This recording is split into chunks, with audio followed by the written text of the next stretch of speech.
Halo guys, bertemu lagi dengan saya. Assalamualaikum warahmatullahi wabarakatuh. Alhamdulillahirrabbilalamin. Wabihi nasta'in wa ala umuri dunia waddin. Wassalatu wassalamu ala asrafil anbiya'i wal mursalin Sayyidina Muhammadu wa ala alihi wa sahbihi wa barik wa salim ajma'in amma ba'du.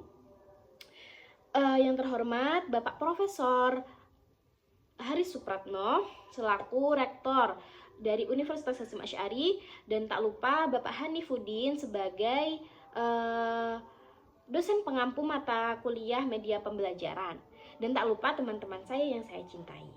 Di sini saya Novelia Bilkis dari kelas 4D akan mempresentasikan media pembelajaran, akan mempresentasikan peta imajinasi saya nih. Nah, yang berjudulkan media pembelajaran di masa menengah. Nah, di sini itu ada terbagi menjadi 3 ya teman-teman. Yang pertama ialah proyektor transparansi, dan yang kedua ialah film strip, dan yang ketiga ialah proyektor tidak tembus pandang. Oke, let's go, kita bahas satu persatu. Oke guys, yang pertama ialah ada proyeksi transparansi atau OHP. Nah, OHP adalah alat berbentuk alat bantu proyektor alat bantu presentasi yang digunakan untuk menampilkan gambar atau tulisan dari lembar transparansi ke layar atau ke dinding. Nah, setiap media pembelajaran itu mempunyai kelemahan dan kelebihan loh guys. Nah, kita bahas dulu. Di sini itu ada beberapa bagian ya guys ya, OHP itu. Yang pertama itu ada kepala, dan yang kedua itu ada lampu halogen, dan yang ketiga adalah lensa cekung, dan yang keempat ada transparansi, dan yang kelima ada roll film. Nah, kelemahan dan kelebihannya itu apa sih guys? Oke, mari kita kasih tahu ya guys. Di sini tuh ada kelebihannya sendiri guys. Dia itu kelebihannya penggunaannya itu lebih praktis, biaya operasionalnya juga relatif. Terus habis itu tidak menimbulkan polusi dan lain-lain. Itu pasti banyak banget ya kelebihannya. Nah, terus kelemahannya apa? Nah, kelemahannya ialah dia itu harus ada fasilitas OHP-nya yang tersedia. Nah, kalau tidak ada fasilitas OHP, maka dia tidak bisa digunakan gitu.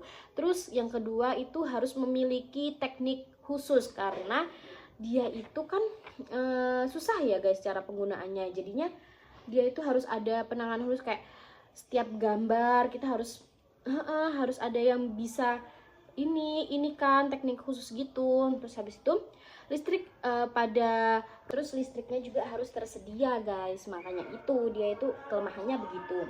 Terus yang kedua ialah ada film strip. Apa sih film strip itu? Nah, media visual proyeksi diam yang pada dasarnya hampir sama dengan media slide gitu. Nah, dia itu juga punya kelemahan dan kelebihan loh guys. Kelemahan dan kelebihannya itu apa sih? Nah, kelebihannya dia itu cocok untuk media mengajarkan keterampilan. Terus yang kedua itu film rangkai dapat mempersatukan berbagai media pembelajaran. Terus yang ketiga itu kecepatan penyajiannya juga bisa diatur loh guys. Nah, terus kelemahannya itu apa? Kelemahannya itu susah didapatkan. Dia itu di zaman sekarang itu kan susah ya dia didapatkan. Terus habis itu dia itu harus di ruangan yang benar-benar gelap gulita gitu, karena kalau nggak gelap dia itu nggak bisa gitu, nggak bisa terlihat gitu. Nah, terus dia itu kan tidak dibungkus, jadinya dia itu rawan gambarnya itu tergores dan rusak gitu. Itu guys kelemahannya. Lanjut kita ke yang ketiga. Yang ketiga ialah proyektor tidak tembus pandang. Proyektor tidak tembus pandang atau alat untuk memproyeksikan bahan-bahan transparan, tetapi bahan-bahan tidak tembus pandang seperti contohnya mata uang, model, serta warna, dan masih banyak yang lain gitu ya. Nah, dia tuh juga punya kelebihan atau kelemahan gak sih? Ada dong, dia tuh ada kelebihan dan kelemahannya. Nah, kita bahas ya. Kelebihannya itu berbagai materi dapat ditunjukkan secara langsung.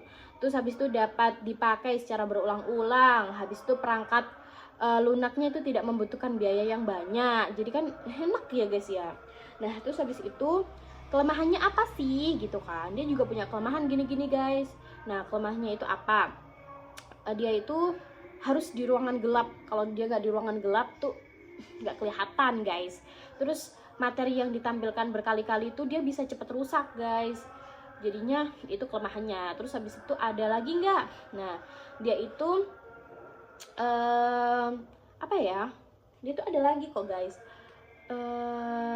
Dia tidak bisa menampilkan warna yang terang banget gitu, nggak bisa guys, jadinya ya gitulah pokoknya.